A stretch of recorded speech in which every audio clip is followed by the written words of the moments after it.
Greenwillow, an imprint of HarperCollins Publishers and Harper Audio present Those Kids from Fawn Creek by Erin Entrada Kelly. Performed by Ramon de Ocampo.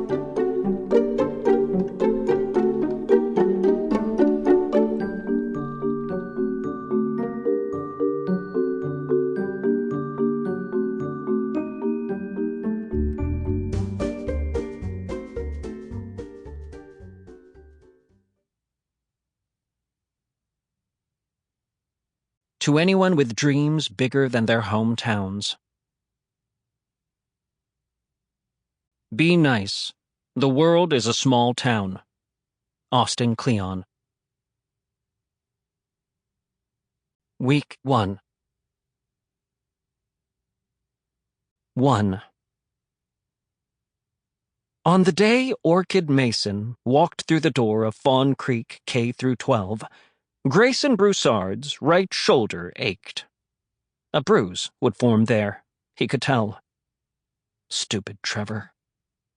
Trevor had said he was just kidding around when he pinched and twisted Grayson's skin.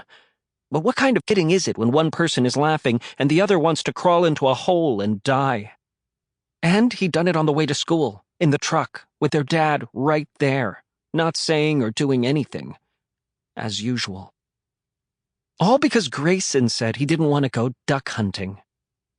People will start thinking you're soft, the way you go around, his father had said, his meaty hand propped on the steering wheel as the truck pulled into the drop-off line. Last I checked, I have 2 sons, not a son and a daughter. That's when Trevor howled with laughter, even though it was an old joke, one their father had told many times before. He's already soft, Trevor said. And that's when he'd pinched him. Weren't older brothers supposed to be role models or something? When the truck pulled into the circle, Grayson got out and lingered behind, like usual, watching his stupid brother take the front steps 2 at a time.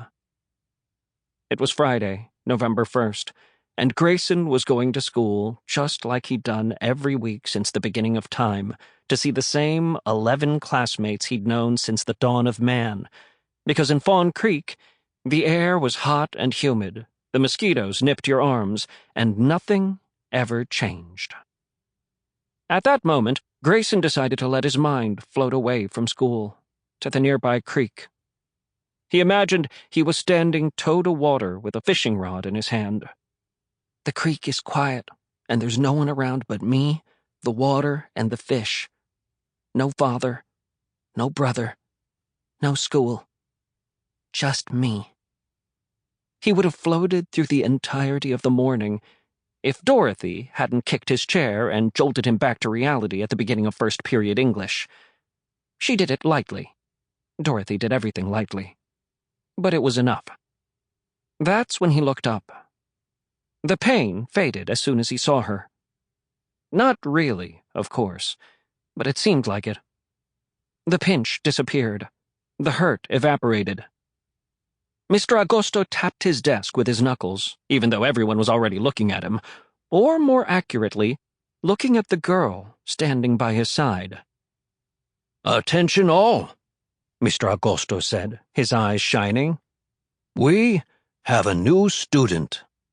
It was obvious that Mr. Agosto was trying not to show his excitement.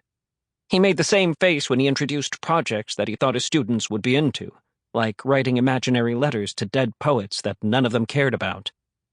Dear Emily Dickinson, is it true that you wore a white dress and never left your house, or is that made up?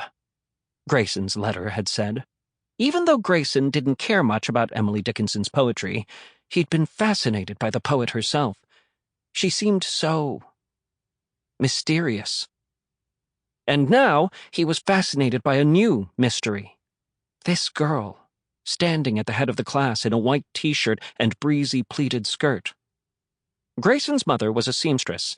She fixed hems, made decorative pillows, took in pageant and prom dresses, and he knew a pleated skirt when he saw one. The girl's hair was long. Sample complete. Ready to continue?